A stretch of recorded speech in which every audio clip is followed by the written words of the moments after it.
Kishim më fal. 10 minuta mendim kundër është pikërisht për shpjeguar votën. Gjithsesi,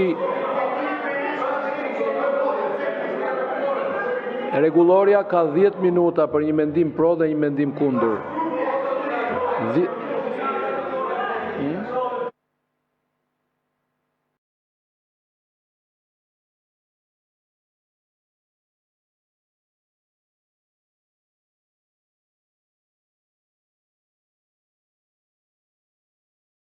Dy minuta shpjegim vote personale.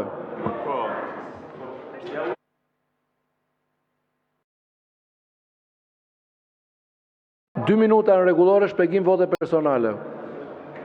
Shpjegim vote, jo aksion kundër vote.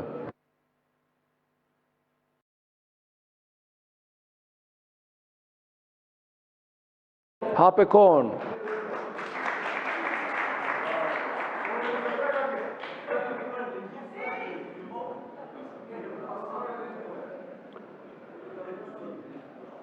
Të dashur qytetarë dhe qytetare, e ndigjohet vetë që kreu i tyre me 5 mbiemra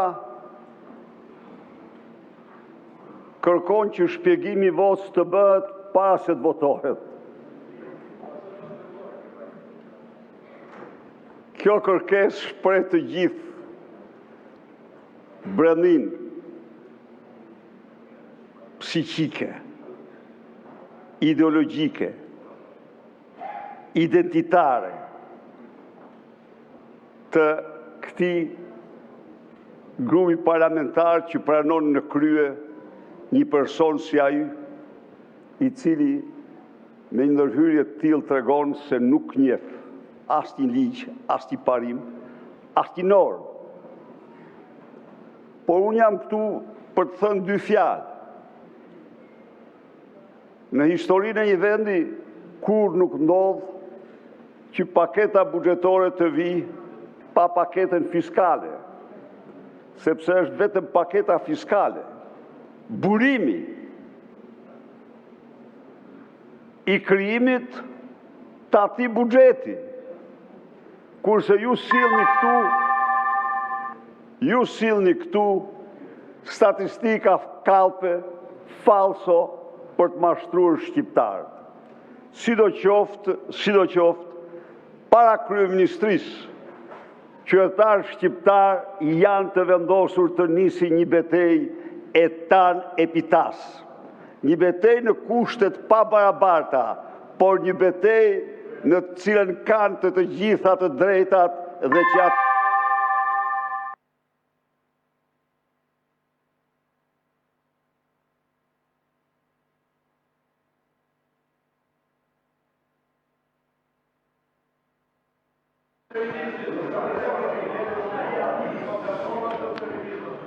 Atëre, në konferencën e kryetarëve u shqyrtua edhe programi i punës kuvendit periudhën 10 nëntor-19 dhjetor 2025 dhe projekt kalendari i punimeve për periudhën 10 nëntor-28 nëntor 2025.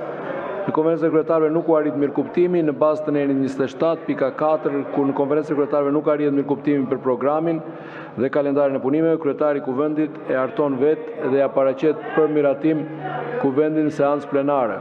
Pas diskutimit për jo më shumë se 10 minuta për çdo grup parlamentar, programi, kalendari votohet në seancë plenare. Kush e do fjalën 10 minuta për projekt kalendarin dhe projekt programin?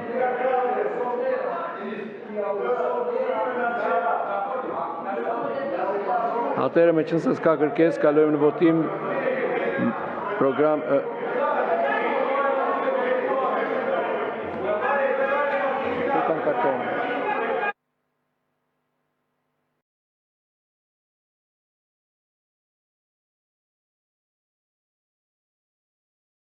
Zoti Kliç urdhër.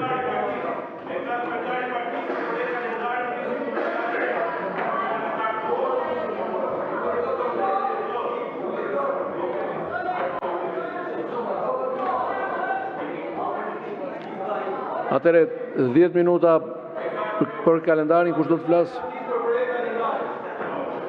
Zoti Berisha në emër të grupit parlamentar të Partisë Demokratike, 10 minuta ju lutem për kalendarin.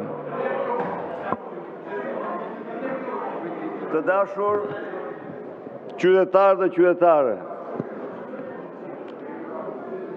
kjo seancë është një seancë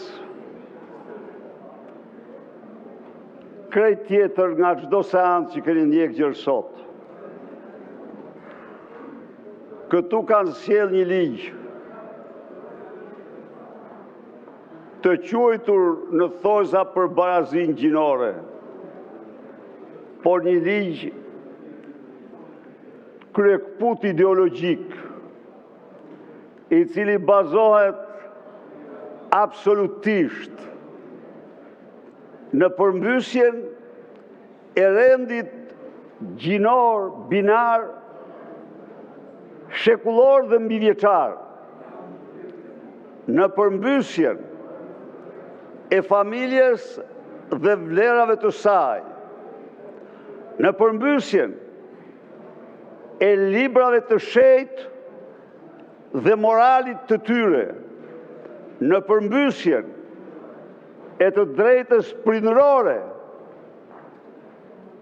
për edukimin e fëmijës së tij, në përmbysjen e çdo standardi të njohur gjerësot. Theksoj dhe ritheksoj 1000 herë se kam qenë, jam dhe do mbetem i paepur në bindjet e mia dhe në programet e partisë për barazinë midis burrit dhe gruas, për barazinë midis nënës dhe babait, midis motrës dhe vllait. Por, pikërisht, kjo barazi, sot zhduket, sot merr goditjen me fatale, sepse kjo barazi e bazuar në binaritetin. Grua dhe burr, femër dhe mashkull, nën dhe baba, tashmë transformohet në përkatësi të shumë fishta gjinore. Tashmë transformohet në gjini me diversitet të gjerë. Gjini me diversitet të gjerë.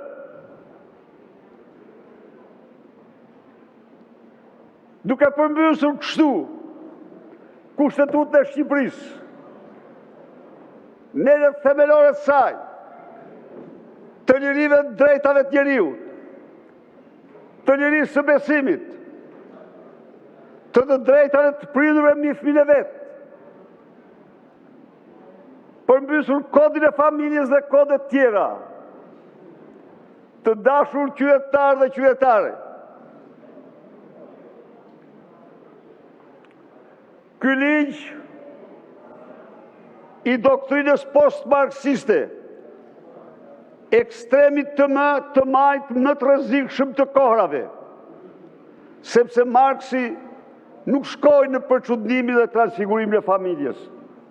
Marksi përcaktoi shkatrimin e pronës private për ndërtimin e njeriu të ri. Kushti i Marksit për njeriu në ri ishte njeriu pa pronë.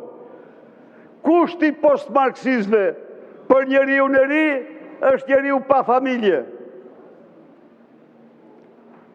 Qytetarë dhe qytetare, sillet në emër direktivave të Bashkimit Evropian.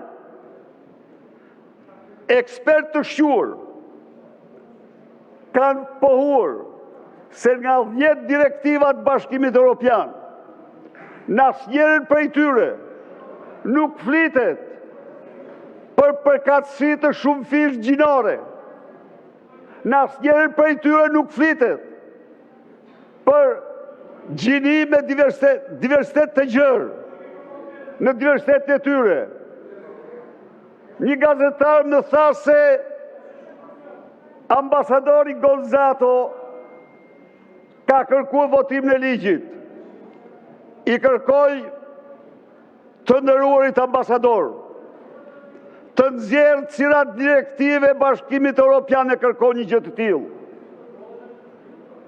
Të nxjerrë cilat direktivë tu thot shqiptarve se direktivat janë aty, sepse ky ligj nuk ekziston, është hedhur poshtë, nuk ekziston në 21 vende anëtare të Bashkimit Evropian.